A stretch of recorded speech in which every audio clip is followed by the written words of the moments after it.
சங்கீதம் 91 அதிகாரம். உன்னதமானவரின் மறைவிலிருக்கிறவன் சர்வவல்லவருடைய நிழலில் தங்குவான். நான் கர்த்தரை நோக்கி, நீர் என் அடைக்கலம், என் கோட்டை, என் தேவன், நான் நம்பியிருக்கிறவர் என்று சொல்லுவேன். அவர் உன்னை வேடனுடைய கண்ணிக்கும் பாழாக்கும் கொள்ளை நோய்க்கும் தப்புவிப்பார். அவர் தமது சிறகுகளாலே உன்னை மூடுவார். அவர் செட்டைகளின் கீழே அடைக்கலம் புகுவாய்.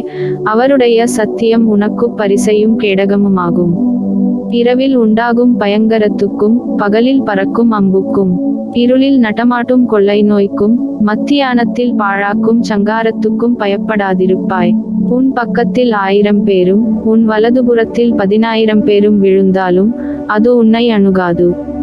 உன் கண்களால் மாத்திரம் நீ அதை பார்த்து துன்மார்க்கருக்கு வரும் பலனை காண்பாய். எனக்கு அடைக்கலமாயிருக்கிற உன்னதமான கர்த்தரை உனக்கு தாபரமாக கொண்டாய்.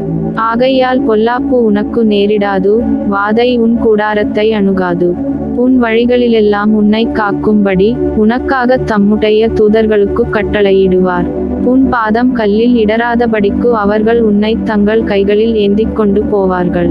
சிங்கத்தின் மேலும் விரியன் பாம்பின் மேலும் நீ நடந்து பாலசிங்கத்தையும் வலுசர்ப்பத்தையும் மிதித்து போடுவாய்.